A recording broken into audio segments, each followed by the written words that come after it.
Yes, welcome back to another video, guys. That's right, today we are going to be talking about every movie I watched for the first time throughout the month of December 2022. That's right.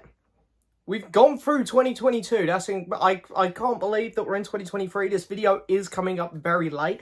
It's the 9th or the 10th today, so this is really late. I normally like to do these videos between the 1st and the 3rd. So the reason for it being so late is because, as you guys know, at the end of the year, I like to do my top 10 films of the year, my top 10 worst films of the year. I do all these lists, blah, blah, blah, blah, blah. I done all of them last week, and I just needed a few days to come away from making the videos. Just a few days, just to relax a bit after I got home from work. So anyway, today we're back. We're going to go over every film I've watched for the first time. Throughout December. As I say, if you haven't watched one of these videos before from me, these are only first time watches. I do a lot of rewatches, and if you want to see what I've been rewatching, I log everything on Letterboxd, so be sure to go follow me over there. Other than that, these are just going to be first time watches. There's quite a few here. It was December, so there's going to be a few Christmassy movies. But yeah, we're going to crack on. So I'm going to scooch on over here. I'm going to try and make this not too long video, even though there are quite a few movies to go over. But if you're watching, I'd recommend at least getting a drink, maybe a little bit of food, a snack as well. Cheers, everyone. Happy 2023. Ah, that's good. Literally, we get our shopping tomorrow, so it's like scraps left in the fridge. But there was a cold can of Coke, and I was like, lovely. Normally I'd bring water up here, to be honest, at this point in the week, but I was like, I'm gonna be naughty, why not? Anyway, let's crack on. So the first film I watched for December was When Worlds Collide. I had no idea I actually had this movie. I bought the new 4K set for the original War of the Worlds, and in that set was When Worlds Collide. I had no idea this was in here, and to tell you the truth, I thought it was just okay. I really can't remember much about it already. I definitely prefer War of the Worlds. I remember liking a lot of the last act, but I found the first two acts a very slow build, and I didn't really connect with any characters. But yeah, this film was okay. I can't remember much about it, so I feel a bit bad giving it a score, to be honest. But yeah, I'll give it a 6. Then we have The Falling. Now, this movie here, I watched it because Florence Pugh's in it. And, you know, I love Florence Pugh for many different reasons, but all valid reasons. She's a fantastic actress, and I do love her. She's brilliant. So I'd see this was on Prime. I was at work one day, and a film that she was in, I hadn't seen, was on a streaming service. So I'm like, damn, I'm going to watch that. It actually stars Maisie Williams for Game of Thrones. Florence Pugh isn't in it a great deal. But this was a weird movie. Really, really weird. I couldn't quite get my head around it. Like, the start of the movie, it started okay. And then, strangely, as soon as Florence Pugh stopped showing up, the film went downhill. And no, genuinely, just when her character went, there was a shift in the plot. And it just became a lot weirder and a lot less interesting. Also, I don't know, Maisie Williams still looks really young in this, so she's doing some stuff in this, and it's like, this makes me feel a bit uncomfortable, to be honest. So yeah, I wasn't actually a big fan on this movie, I'm not going to lie to you. I didn't really think there was anything too interesting in it, about it, and then by the end of the film, you do just kind of question a lot of stuff about it. I'm going to give it a 4 out of 10. I really didn't think this one was great. Then we have Puss in Boots. Now, if people follow me on Letterboxd might have seen I saw the new one as well. But that was in January, so I'm going to talk about that next month. But I watched this in preparation for the new one, and people are now going to be asking how I watched the new one. Here's the thing, I'm going to openly admit to this now, before we get to the January video. I thought that Puss in Boots had already come out in the UK. I thought it would come out in November or December, like it did in America, and it was completely gone. I checked Cineworld, I couldn't find it anywhere on their website. I was like, God damn it, I've missed it. Checked to see if there was a 4K pre-order, nothing. I was like, damn, I don't know how I'm going to watch this movie. So, you know, I've done a bit of sailing on the 7 seas. Turns out, last night when I was recording the podcast, Ryan informed me that it's coming out in February here, which is ridiculous. Why so late? So I will be going to see it in cinema with my friends. Okay, you know, I do support the film industry quite a lot. And when the 4K does pop up for pre-order, I will be pre-ordering the new one. But I have actually seen it already. I've been a bit naughty there. But, you know, I feel like it was, you know, even, you know, being completely unaware. I didn't do it just being an arsehole to the film industry. But anyway, we're talking about the first Puss in Boots here. I watched it in preparation for the new one. This one here, it's on Netflix. It's not as good as Shrek 1 and 2, obviously, because they're masterpieces. And I'd say I prefer the fourth Shrek film to this, but I definitely say I prefer this to the third Shrek film. I thought this was a very solid movie. I thought the story was quite good. I liked the characters they had in it. Soft Paws was a really cool addition to the Shrek universe. I liked Humpty Dumpty as well. And I thought the actual plot of the movie was quite good. The whole, can you trust Humpty Dumpty or not? It was a good little kids film, you know. I really love the Shrek world. I really do. I'm really hoping for a fifth Shrek film now after how well the new Puss in Boots has gone over. But anyway, I'm gonna give the first one a 6.5 out of 10. I thought it was very fun. Kids are gonna love it. It's a good little time. Then we got Troll. This was a Netflix film. I thought I'd love this. I love my big kaiju films, but this film was ridiculously stupid. It focuses way too much on completely uninteresting and boring human characters. And when the trolls finally do show up, they honestly just don't really do much. You might as well just go watch a Godzilla film, to be honest, because they're a lot better. So yeah, Troll, I'll give this film, I'll give it a 5 out of 10. I think I was a bit kinder in my Letterboxd review on that one. Then we have After Sun. This is the movie which has taken everyone by storm a bit at the minute, which is why I rushed to watch it, because everyone was saying how incredible this film was. And you know what? I really loved it, but I don't think I loved it as much as some people. I think the reason for that being, I'll get my negatives out of the way with first, I think there was definitely some pacing issues. And this film, the film doesn't really do much with its score, because there's a lot of really good tension building moments through the emotional beats that this film has. And I feel like a more interesting score could have accompanied that a lot better. But this film really plays on the kind of mellow side. And it works a lot of the time, but then there are some other moments where I really feel like something like a good score or a better score could have impacted that a bit more. But nevertheless, this is still a really, really good movie. Don't get me wrong, I did really like it. The relationship between the two main characters is fantastic. And seeing this kind of little journey they go on throughout this film, it's really quite beautiful. And it's one that I do hope to add to my movie Blu-rays when it gets released. I think next month. So yeah, I'm going to give this film an 8 out of 10. I really liked it, just not as much as some people. Then we have Mothra. I finally watched my Eureka Mothra Blu-ray, which is weird because at the minute I'm doing a bit of a rewatch on the original Godzilla films. But Mothra, directed by the person who directed all of the original Godzilla films. This was a really, really solid movie again. I feel like my issue with anything with Mothra before the more modern stuff is that Mothra always just doesn't do much, and then it's always like the little caterpillary ones which will eventually turn into the next Mothra that end up doing stuff. And this film also does that, and it's like, can the moth version be the really badass one for once, not the little, you know. But anyway, you know, you do get some cool action sequences in here. I don't know how well Mothra works on her own, to be honest. I will watch the Mothra Rebirth films as well at some point there on my list to watch. But I feel like Mothra works a lot better as a side character in a Godzilla film. Even though I do believe this film came out before Mothra vs. Godzilla, I think. So, it was fine. I'll give it a 6 out of 10. Your Christmas or Mine. Now, this film here I thought was going to be awful. I'm not sure I should be saying that, because I actually helped on the advertisement for this movie, which is why I was really keen to see this movie, but it didn't look great. The posters didn't look great, the trailers didn't look good, but, you know, I was always going to watch it because I worked on the advertisement. I was like, do you know what, I got to give it a go. And I actually had quite a good time with this. It didn't do anything great, it didn't do anything that bad really. I thought it was just a very innocent little Christmas movie. I thought the story was definitely blown out of proportion and exaggerated, but I don't really know what people expect with these type of films, because that's honestly exactly what I expected. I thought the characters were all pretty fun, pretty likable, and yeah, it was just a fine little movie. I'll give it a 6.5 out of 10. Then we have Abbott and Costello Meet the Mummy. So this was the last film in my Mummy Universal set that I had to watch, and it was probably the best one in there. Probably because it's Abbott and Costello, who I always find that their movies are a bit of a fresh breath of fresh air, so always the last ones in these sets. And by the time you get there, it is always a bit like, something that it's a bit different. So they start to feel a bit samey normally by the time you're at the end of these sets. So yeah, this was a good time. They're fun. I like their interactions with the mummy. I like the bits where they're pretending to be the mummy and they keep getting themselves confused with the mummy. So there's a lot of really cool aspects about the movie there.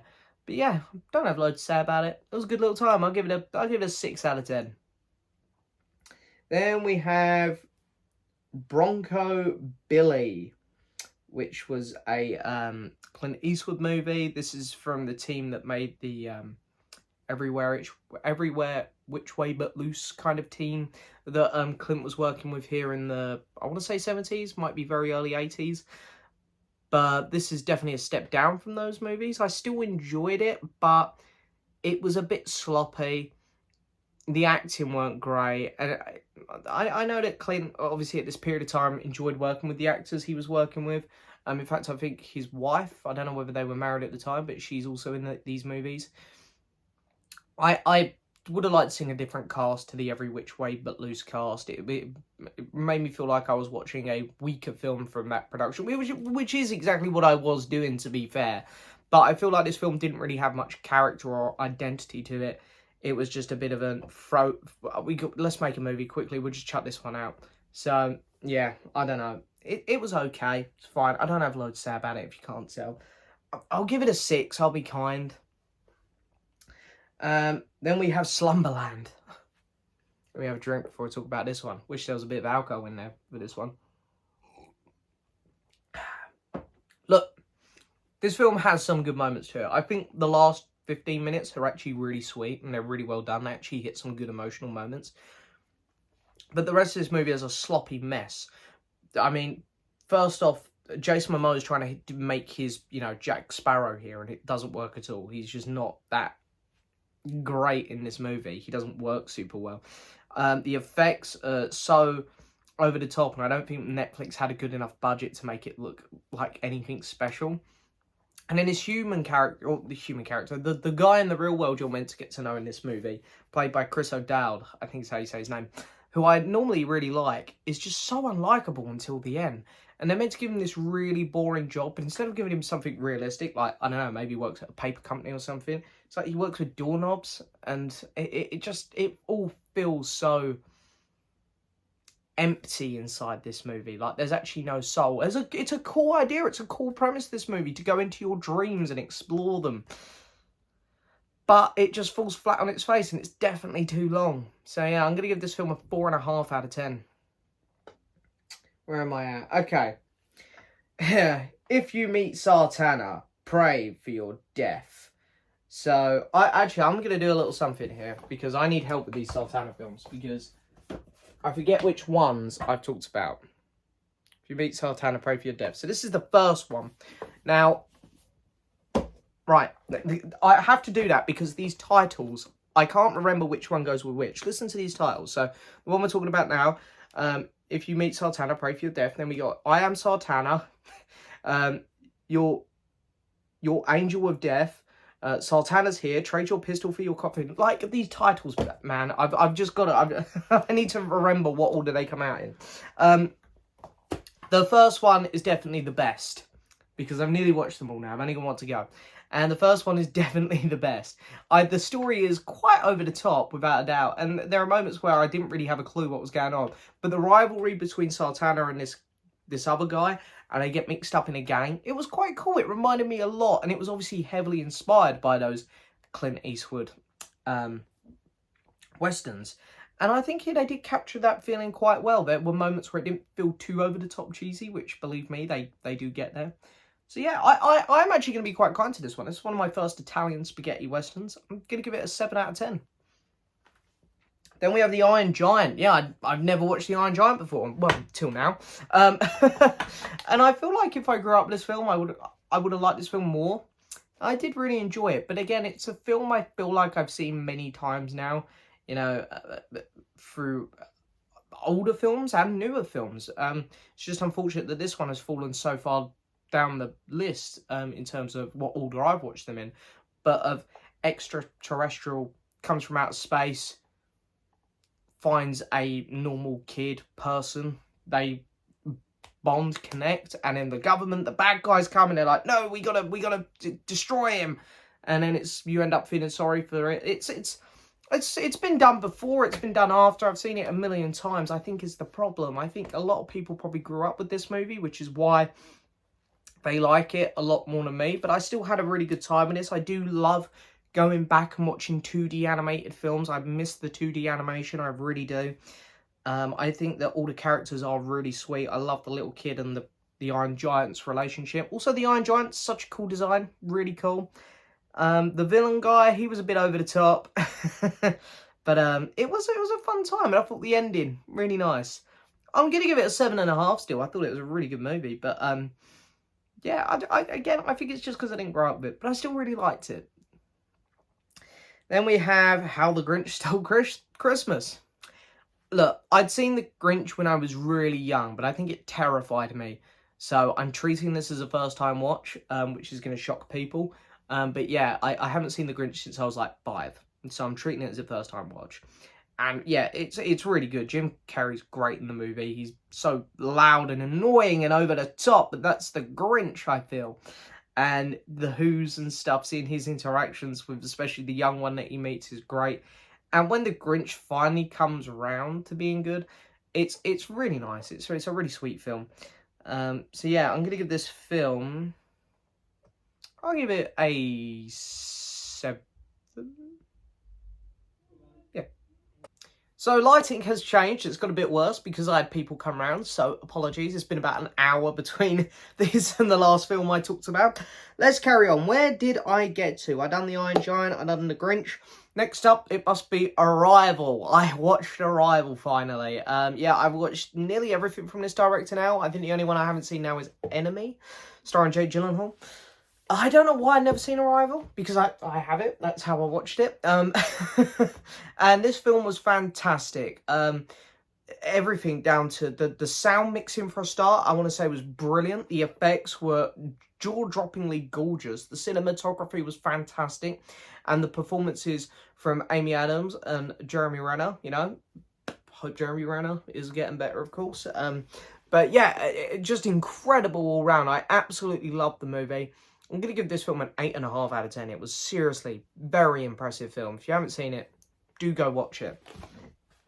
Next up, for those of you who watched my last pickups video, you would have seen that I picked up the Yokai Monsters set. So we have the first one. This is Yokai Monsters, 100 monsters. This one takes a long time for the monsters to actually come into the movie. But it's a really cool build-up. And you do genuinely get a nice feeling on the village that this movie is set in. And when the monsters do turn up, it's actually really exciting. I love the designs of the monsters. I love their interactions with people. I love how weird and quirky some of them are. And this was one of my favourites of those old Japanese kaiju kind of movies. It was kind of haunting. And for an older film to still feel like that, I think is quite impressive. I'm going to give this film a 7 out of 10. Then we have Matilda the Musical. I went to cinema with my friend Luke to see this, and we were the only ones in the cinema. So, yeah. I like the original Matilda film. And I was excited to see this because, of course, it is a musical. It's based off the stage production. And I was excited. There was a lot of good actors in it as well. Emma Thompson, of course, starring in it, who is absolutely fantastic. I'll tell you, can't catch a break in this house. You know, people come around and the phone's going. I think there was some pacing issues. I think the film was a tad too long, but I thought there were a lot of great elements in this movie. The songs were really catchy. I thought the casting was really good. Yeah, it was just a nice little fun film. Didn't blow me away by any means, but I'll give it a 7 out of 10. Then we have Guillermo del Toro's Pinocchio. I spoke about this film in my end of the year videos, and I love this. I thought this film was fantastic. Like, the stop motion was brilliant. The voice acting all round was brilliant. I want to say David Bradley and Christoph Waltz especially just blew it out the park. I thought that the story was eerie and the character designs were just flawless. It blew the Disney live action one that we had earlier this year out the water. This film was truly fantastic. It was magical and it captured that weird kind of scary side of Pinocchio really well, I think. So yeah, I love this movie. I'm gonna give it an 8.5 out of 10. Okay, where are we at? Then we have Sartana the Gravedigger. Sartana the Gravedigger, or I Am Sartana, Your Angel of Death. I think, yeah, it's got 2 different titles. It's a weird one. Yeah, this was a pretty good follow-up. This was pretty good. I enjoyed this one. I think that it was a bit lost on the villain side. I think there was, it could have had a better villain. And there was some, it gets a bit more cheesy, this one, but in comparison to the next one, it's nothing. Again, there's a lot of interesting stuff going on in this one. I think that the lead actor is doing a really good job in these 2 films, because he isn't in the third one. There's a different guy playing Sartana. And I think he does a really solid job in these 2 films. Yeah, it doesn't feel too different to the first one, to be honest. I'd say I'd slightly prefer the first one. But I'm just going to give this one, again, a 7 out of 10. I think it's a very solid film. Then we have Yokai Monsters Spook Warfare. Now, this is the one where you have the most monsters. They're in it from the word go, and they have this presence throughout the whole movie. There's one particular monster that's causing trouble in this village, and all these other ones come to get him, and the people get caught in the way. And it's a very interesting movie. It's good. It takes a very different approach to the first one. You get a lot more monster action, and it is so much fun. There's a couple of monsters that it pays a lot of attention to. There's a water one in this one, which I found kind of funny. I think they tried to recreate him in the remake from 2001. Anyway, I have watched the remake one, but it'll be in January's video. But yeah, I had a lot of fun with this one. If you're watching these films for the monsters, which I imagine most people are, this is probably the one you're going to like the most, because it's the most monster heavy. But I think I'd say I slightly prefer the first one. But I'm going to give this one a 6.5 out of 10. It was still very good. And we have Amsterdam, which went to Disney+, which has one of the best casts ever and a really good director behind it. I was invested for the first half an hour. I really was. I was really trying to follow along the plot and really get invested in these characters and the plot of the movie. And then I just ended up being so incredibly bored that I couldn't wait for it to finish. Yep. And there are some incredible actors in this, and it shows how well actors need to play off their directors, because it just seems like a lot of actors weren't matching up with this particular director, and some of their performances were really weak. So, yeah, Amsterdam, it's way too long. The plot is really boring. And it's just stretched. Everything about this movie is stretched so much that by the time you get to the end, you're so grateful it's over. It could have been done in like an hour and 10 minutes, this movie. I'm going to give Amsterdam I'm going to give it a 5 out of 10. Then we have Gettysburg. Yes, I actually missed 2 films out in my latest pickups video. I missed out 2 premiums. I bought 2 more. I bought Gettysburg. It is like a 4.5 hour long movie. I didn't realise. I sort of put it on and I was watching it and I was like, is this actually going to start wrapping up soon? And I looked on Letterboxd and I saw the length of the movie and I was like, oh my god. This is a film which, while is entertaining, is far too long. This film has major pacing issues. There's some really boring moments. And some line delivery from some of these really good actors is really poor. It's a really strange movie. But overall, it's okay. And I think that's the biggest problem with this movie. For a film to be okay and also to be 4.5 hours long means I'm probably never going to rewatch it. So yeah, Gettysburg, I'll give it a 6 out of 10. Then we have The Abyss. So there was a couple James Cameron films that I have yet to watch, and this was one of them, and this is what a few people recommended to me. And yeah, I really, really enjoyed this movie. There was a lot of great elements to it. Like, I wasn't sure where we were going with this movie. And then when it turned into be like kind of a sci-fi thing, it really caught me off guard. And you've got human villains in it, of course, causing trouble. And it really makes you feel claustrophobic at times. And it feels like anything can happen. The 2 main characters, there were moments where I thought both of them were definitely dead. And I'm going to be surprised to see if anyone says anything in the comments below about the ending of the movie, whether it went too far or not.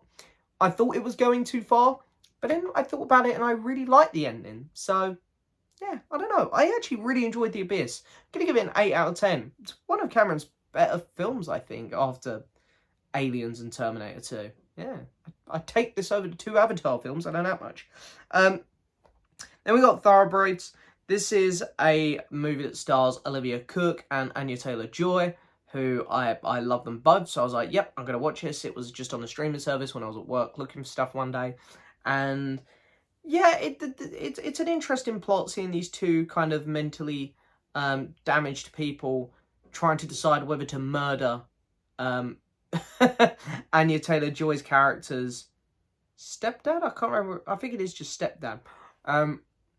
And seeing how that plays out is very interesting. Other than that, the film doesn't actually have loads going for it, so it just depends how invested in that plot you can get. But everyone puts in a good performance, and it is a very, very interesting movie. The ending, it works, but one of the characters, I'm not sure if it lines up with how she was being set up. But it's an interesting movie. I don't have a lot to say about this one. I'll give it a 6.5 out of 10. It was a good time. I think it's Netflix, if you can find it. It's worth a watch. Then we have The Nutcracker and the Four Realms. Yeah. Yeah. What the hell was Keira Knightley doing? Her voice was so bad in it. So bad. Yeah, look, I don't know. This is right when I was getting into the Christmas films, as you'll be able to tell, because there's like 4 or 5 Christmas films in a row here to talk about. And this one was Disney's effort, and it's a mess CGI-wise. Even though it does feel very festive, and I like a lot of the stuff in it, but the plot is overly predictable, and it's so over the top at times. And yeah, but I mean, I don't know. By the end of it, I was quite happy it was over, to be honest. I didn't think this was a very good movie. And it could have been if they just dialed back. It seems like they just went so over the top with certain things. But yeah, I'm going to give this film a 4 out of 10. Then we have Jingle All the Way. Again, I'm pretty sure I saw Jingle All the Way when I was very young, because I remember Turbo Man. I remember hearing Turbo Man a lot. But I'm treating it as a first time watch because I couldn't remember a thing about it. But there was so many laugh out loud moments. I thought Arnie was great in it. You know, put that cookie down! Nearly dropped my iPad there as I was doing that terrible impression.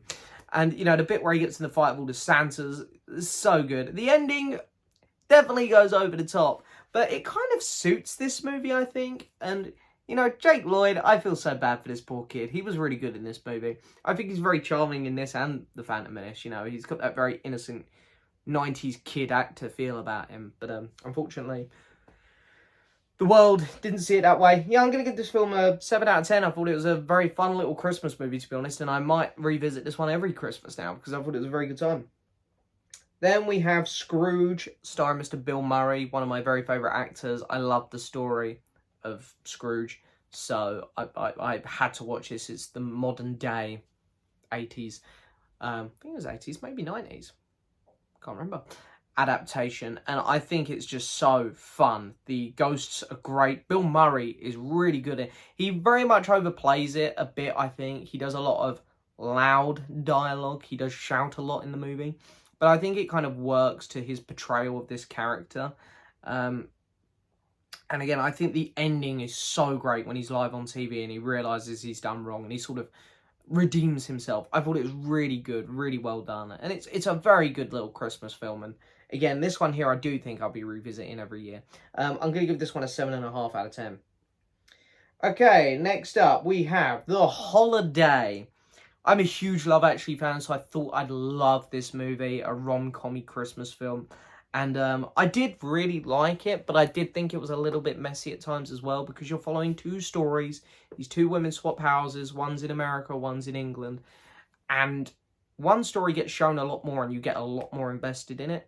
And that, for me, was Cameron Diaz's story. When she was in England and she was falling in love with Jude Law, I thought that story was a lot more interesting than what Kate Winslet was doing in America. But by the end of the film, it does kind of come full circle and it all sort of ties together really nicely. But I feel like to get to that final act, the Kate Winslet stuff just isn't as interesting for me. So, very good film though. Love the Christmas vibes to it. I love the rom-com-y stuff. I can be a bit of a sucker for that stuff at times. And it looked very pretty. So I'm going to give this movie a 7.5 out of 10. Quick drink. Right, we're getting there. We're getting there. Barbarian went to Disney Plus. I had no idea. I just went on Disney Plus one day and it was there. And I thought, what the hell? I'll watch it. Why not? I'm going to try and do this without spoiling it. But I thought the main villain of the movie was one of the two characters in the house in the trailer. Obviously, the guy who played Pennywise, he's in this movie. And I thought, he's the villain. He's a creepy dude because he played Pennywise. And then about halfway through the film, something happens and the whole movie gets flipped on its head. And from like the whole, halfway through the movie to the end, I was just sat there like, what the hell is happening? What am I watching? How has this movie escalated this way? Which I thought was great. The build-up to get to that in the first half of the movie as well. The tension was so well done. I felt so claustrophobic, and the ending was just weird as hell. But I kind of loved it. It worked so well as a horror movie, this. Definitely one of the better horror films of 2022 for me. I'm going to give this film an 8 out of 10. I thought it was really good. Then we have Yokai Monsters Along with Ghosts. Do you know what? This one wasn't as memorable as the first two for me. This one, again, it kind of goes back to the first one where it's a lot more human stuff and the ghosts sort of, or the monsters sort of come along at the end. But for me, it just wasn't as interesting as the first one. I think that's because the human characters weren't as interesting. It's okay. It still works. And I think when the monsters finally do show up, it is very cool again. But yeah, it didn't blow me away, this one. I'm going to give it a 6 out of 10. So for me, these yokai monster films, they all drop off a little bit with each one. And then the remake happens. But that's for January's video. Okay, then we got Honky Tonk Man, which is another Clint Eastwood one. Which, yeah, I did quite enjoy this movie, you know. I thought there was a lot of heart to it, a lot of really good scenes with Clint, like traveling around, obviously doing this music. I thought it was very sad at the end, seeing what kind of becomes of his character. And it is heartbreaking to watch at times, seeing this man who's becoming a musician, but he can't quite do it anymore because he's becoming so unwell. And yeah, as I say, while I loved so many things about this movie, it really is a bit of a heartbreaker to watch. But I think this is Clint in his element here with these types of movies, where he's really good at playing that character where he's a badass, but he can also make you feel very sorry for him. And yeah, again, some good music in this. I love these kind of movies. I'm going to give this 7.5 out of 10. Then we have Sartana's here. Trade your pistol for your coffin. I'm pretty sure that's right. Yep, there's not 2 titles for this one. So this one here, we got a different actor in, and oh my god, this is where these films sort of just lost it. Like, Sartana's like pinging shots of all sorts of shit, and it's hitting people in the most unlikely of places. There's a bit where some guys, for some reason, has got like matches in between his toes, and he's shooting them, catching the matches on fire because the bullet is perfectly just ricocheting off the match and catching it on fire. This is where we go beyond cheesiness and we go to stupidity. Now, I have seen the Sartana film after this, but that one will also be in January's video, and they do come back a bit. So I feel like this one here, different actor, and they just go absolutely ham on the cheesiness. So yeah, this one here really doesn't work too much for me. I like cheesy old westerns, but this one just went a bit too far. I didn't really care about the plot either because things were just so over the top. It's like Sartana could have got hit by 20 horses and he would have got up and still been an absolute badass in this film. I don't think the actor done as good of a job in this one as well. I'm going to give this one a 4 out of 10. Okay. Avatar: The Way of Water. I've reviewed this film in detail. I've talked about it in my end of the year videos, and my latest podcast episode is on it. Avatar: The Way of Water might be visually the best looking film I've ever seen. It's incredible. And I think for a film as long as it does a tremendous job with its pacing until maybe the final act. But I think that there's some big problems with the actual plot of the movie. I think it is very copy and pasted over from the first movie. And there are just bits where characters disappear in the plot, like the end battle. There's a whole tribe that goes into this battle, and then all of a sudden it's just Jake Sully and his family left. I think some of the characters are quite weak as well, especially the villains. The main villain from the first film isn't great. And I got serious Rise of Skywalker, somehow Palpatine's returned vibes from him coming back. And there's some Australian guys on a boat, which are just terrible. And I think the script is kind of weak for the villains as well. But then you look at the heroes, Jake and his family and stuff, and I think they're good characters and they're written really well. So I don't know if just they gave up when they were writing the villains. I don't know. Look, it's a really good movie. I do really like it, but I don't think it's amazing because there's just some areas of this film which really needed improving, in my opinion. Anyway, 7.5 out of 10. Okay, 3 films left. We got Office Christmas Party. Me and Ryan watched this before we went out for our Christmas Eve do, I think. So yeah, we were all Christmassy. We were like, let's put a Christmas film on we haven't seen. I wasn't too thrilled that this one went on because I'm not the biggest Jennifer Aniston fan, so I was like, oh god. Look, it is what it is, this movie. It didn't give me massive Christmas vibes because it was more just like The Hangover. We need an excuse to get pissed. It's a Christmas film. And, you know, it's got that very raunchy American humour, which is becoming out of date as with every year that we move on at the minute with comedy movies. And there's a lot of annoying characters. There's a couple funny moments in it. There are a couple funny moments in it, but this film really was just plain sailing middle of the road for me. I'll give it a 5 out of 10. Then we have Strange World, Disney's new film. Oh, I wanted to love this. It looks so good. I love the concept of it, but I just was so bored. It's like there's so many things they could be doing, but they spent 90% of the time while they were in this strange world on a ship just with the characters bonding, and it didn't feel like they were bonding that well because they were just arguing. They'd, you know, give each other a little nudge like, oh yeah, let's play catch or whatever, and then they just start arguing again.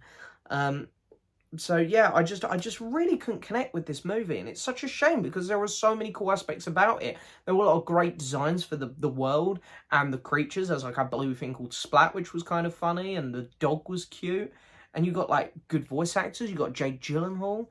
But yeah, it was just a very empty, emotionless movie, which is really strange because their last film, Encanto, was so good. So I'm not sure what happened. And you know, I'm just looking at my Disney Blu-rays now, like Raya and the Last Dragon was really good. I thought Moana was excellent. So I don't really know what happened here, Disney, but I'm hoping your next one's better because this was just very meh. I'll give it a 5.5 out of 10.